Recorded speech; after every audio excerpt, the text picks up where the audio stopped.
الصبح بدا من طلعته. وہ جوان جو ہی پروان چڑھا ان فوان شباب آیا تو اس کی پیشانی سجدے کے تقدس سے مالا مال ہو گئی، اس کی آنکھوں میں حیا اور شرم کے پہرے آ گئے، اس کے خیالوں میں پاکیزگی آ گئی، اس کی زندگی کے شب و روز نیکی کے ماحول میں بسر ہونے لگے، اس کی راتیں ذکر الہی میں، تلاوت کلام مجید میں اور دن یاد الہی میں روزے سے گزرنے لگے۔ وہ جوان جس کی جوانی اللہ کی عبادت میں گزری، کہ جوانی اگر عبادت میں گزر گئی تو بڑھاپا تو پر نور ہے ہی ہے۔ سب سے مشکل مرحلہ زندگی کا جوانی کا ہے۔ شیطان زیادہ ورغلاتا ہے کسی شخص کو جب وہ جوانی کے مرحلوں سے گزر رہا ہوتا ہے۔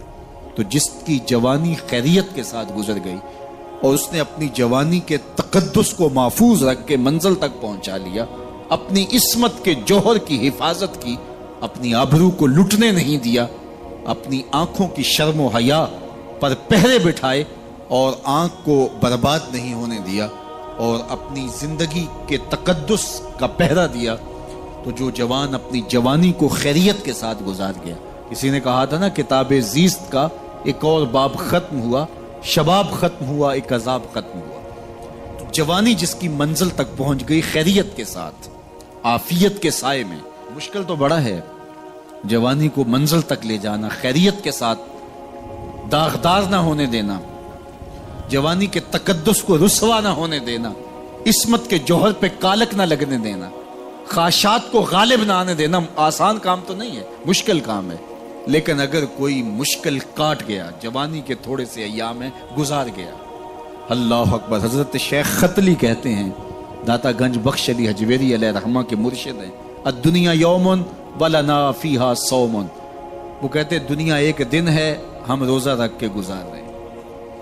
تو روزہ رکھ کے سارا دن گزر ہی جاتا ہے، دوپہر بھی آتی ہے گزر جاتی ہے، اور عصر کا وقت بھی آتا ہے گزر جاتا ہے، کھانے کا وقت بھی آتا ہے، چائے کا وقت بھی آتا ہے، سب کچھ ہوتا ہے لیکن گزر جاتا ہے، افطار تک بندہ پہنچ جاتا ہے۔ جس نے زندگی روزے کی طرح گزار دی، جس نے جوانی روزہ رکھ کے گزار دی، خواہشات کو بے قابو نہیں ہونے دیا، مشکل کام تھا لیکن اس نے مشکل کام کر دکھایا۔ اجر کتنا بڑا ہے، سنیے اللہ کے محبوب کی زبان سے سنیے۔ حضور نے ارشاد فرمایا جو سیدنا ابو ہریرہ کے ذریعے سے ہمارے تک پہنچا، فرمایا قیامت کے دن جب سورج کا رخ سیدھا ہوگا، زمین تانبے کی ہوگی، لوگ پسینے میں شرابور ہوں گے، کوئی ٹخنوں تک پسینے میں، کوئی گھٹنوں تک، کوئی کمر تک، کسی کو پسینے کی لگام دی جائے گی، اور وہ پسینہ ایسے نہیں ہوگا جس طرح یہ پسینہ ہے، اتنا گرم ہوگا۔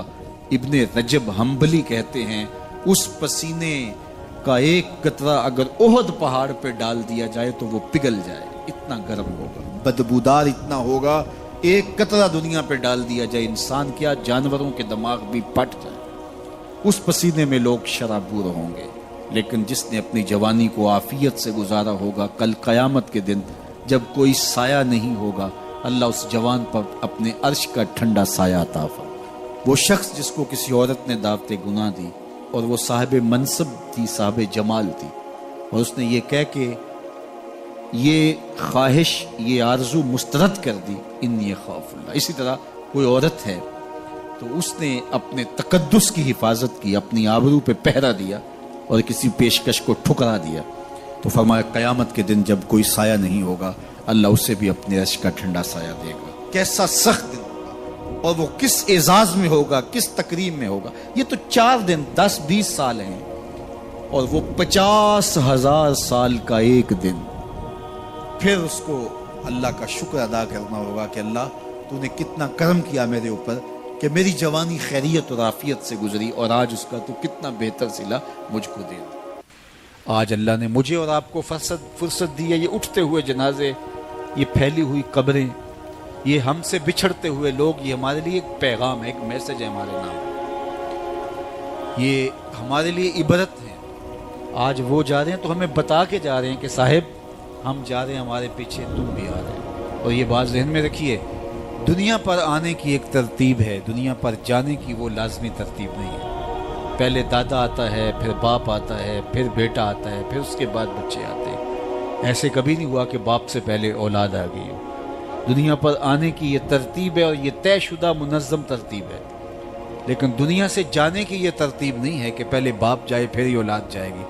بسا اوقات بوڑھے باپ کو جوان بیٹے کی میت کو کندھا دینا پڑ جاتا ہے۔ تو یہ دنیا سے کب کوئی جا سکتا ہے مجھے اور آپ کو نہیں پتہ۔ یہ امر مخفی رکھا گیا ہے اس لیے تاکہ ہم ہر لحظہ موت کے لیے تیار رہیں۔ موت کے لیے تیاری یہی ہے کہ ہم توبہ کی دہلیز پہ کھڑے رہیں، اپنے مالک کی حضور رجوع کرتے رہیں، اچھے اعمال کا ذخیرہ کریں، اور کسی کے حق ہمارے ذمے پر نہ ہو کہ ہم قیامت کے دن جو ہے وہ پچھتائیں۔ کسی نے اگر کسی کا حق غصب کیا صرف 3 پیسوں کے عوض کے اندر، قیامت کے اندر یہ کرنسی تو ہمارے ساتھ ہوگی نہیں، یہ تو ہم یہیں چھوڑ دیں گے، یہ مال، یہ دولت، یہ بینک بیلنس یہیں چھوڑ کے چلے جائیں گے۔ یہ تو کفن بھی میلا نہیں ہونے دیں گے کہ بانٹ لیں گے۔ جاندی واری ڈرونا بنے ہوتے ہاتھ نہ لاندے ڈر دے، جنہ لئی تو پاپ کمائے اج کتھے نہیں تیرے کر دے۔ وہ تو کفن بھی میلا نہیں ہوں گے دیں گے، بانٹ لیں گے۔ تو آخرت میں سکہ رائج الوقت عمل ہوگا، تو پھر عمل لیے جائیں گے۔ تو جس نے کسی کا ایک ٹگا مارا ہوگا، 3 پیسے مارے ہوں گے، اس کے بدلے میں 700 نمازیں جو با جماعت پڑھی گئی ہیں وہ لے لی جائیں گے۔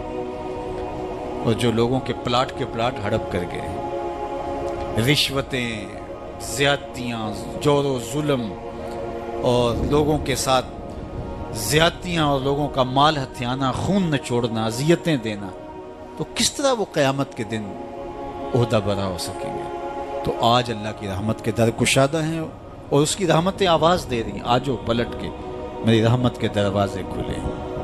اللہ اکبر۔ یا ایھا الانسان ما غرک بربک الکریم، اے انسان پلٹ کے آ جاتے ہیں، رب بڑا ہی کریم ہے۔ مجھے بتاؤ، یوں بھی کوئی آواز دیتا ہے؟ یوں بھی کوئی پکارتا ہے؟ بھاگے ہوئے مجرم کا تعاقب کیا جاتا ہے، کبھی یوں بھی پیار سے اس کو بلایا جاتا ہے؟ لیکن 70 ماؤں سے زیادہ پیار کرنے والا رب پکار کے کہہ رہا، او بھاگنے والے آجا پلٹ کے، تیرے رب کا دروازہ کھلا ہوا ہے۔ وہ یہ نہیں دیکھے گا تو نے جرم کتنے کیے، وہ یہ دیکھے گا تو پلٹ کے آئے گا، آ گیا ہے۔ اور وہ تیرے گناہ نہیں دیکھے گا، تیرے آنے کو دیکھ کے تیرے گناہوں کو بدل کے نیکیوں میں تبدیل کر دے۔ جتنا بڑا گناہ گار ہے اتنا بڑا نیکوکار بن جائے۔ آ تو صحیح، آنا تو نے ہے ہی۔ پھر جو کفن میں منہ چھپا کے آتا پھرے گا، پھر جو تجھے لوگ اٹھا کے لائیں گے، اچھا نہیں ہے کہ اپنے قدموں سے خود ہی چل کے آ جا۔ آج کھلے منہ آ جا، اس کی رحمتیں تیرے استقبال کرنے کے لیے منتظر ہیں۔ آج وہ آواز دے کے کہہ رہا ہے، آجا میری رحمتیں تیری منتظر ہے۔ ما غرک بربک الکریم، تجھے کریم رب سے کس نے مغرور کر دیا؟ تکبر میں، رعونت میں مبتلا ہو گیا، تو اپنے مالک کی دہلیز کو چھوڑ گیا۔ آجا پلٹ کے، وہ کریم تجھے بلا رہا ہے، اور دیکھ اس کا رشتہ کتنا گوڑا ہے۔ اللہ ذی خالق کا، اس نے تجھے پیدا کیا ہے، وہ تیرا خالق لگتا ہے۔ اللہ اکبر۔ یعنی وہ تجھے بلا رہا ہے جس کا تیرا رشتہ اتنا گہرا ہے کہ وہ تیرا خالق لگتا ہے۔ ماں کو جو اولاد سے پیار ہے، دنیا کے کسی ترازو پہ وہ پیار تولا جا سکتا ہے؟ ماں کی محبت کا کہیں وزن ہو سکتا ہے؟ آج کل یہ آپ کے بھی تھوڑا سا آگے گزریں تو اتنے بڑے ترازو گاڑ دیے گئے ہیں جہاں پورا کنٹینر تول لیا جاتا ہے۔ تو میں دوستوں کو کہتا ہوں کہ آج اتنے بڑے بڑے ترازو ایجاد ہو گئے ہیں کہ جہاں کنٹینر توڑ لیے جاتے ہیں، پہاڑ توڑ لیے جاتے ہیں آج جدید دنیا کے اندر، لیکن کوئی ترازو ایسا آج تک ایجاد نہیں ہوا جس پر ماں کے پیار کو بھی تولا جا سکے۔ اس کے سینے میں جو تڑپتی ہوئی ممتا رکھی گئی ہے، محبت کا جو جہاں آباد کر دیا گیا، الفتوں کی ایک کائنات ماں کے سینے میں رکھ دی گئی ہے، اس کا نعم البدل کیا بدل بھی موجود نہیں ہے۔ ماں جب بولتی ہے تو اس کے لہجے میں جبریل بولتا ہے، ماں جب مسکراتی ہے تو لگتا ہے جنت کی ساری کلیاں کھل اٹھی ہیں۔ وہ سینے میں درد، وہ درک، وہ محبت، وہ کائنات، وہ انوکھا پیار جو اولاد کے لیے رکھتی ہے، یہ اتنا پیار ماں کے سینے میں پیدا کیسے ہوا؟ تو آپ کے پاس ایک ہی جواب ہوگا، اس لیے کہ ماں نے اولاد کو جنم دیا ہے۔ تو میں یہاں آپ کی توجہ چاہوں گا، جس ماں نے اولاد کو جنم دیا ہے وہ اتنا پیار کرتی ہے، تو جس رب نے خلق کیا ہے وہ کتنا پیار کرتا ہوگا۔ میں آپ کی توجہ چاہوں گا، مجھے اور کوئی نہیں چاہیے، صرف توجہ چاہیے گا،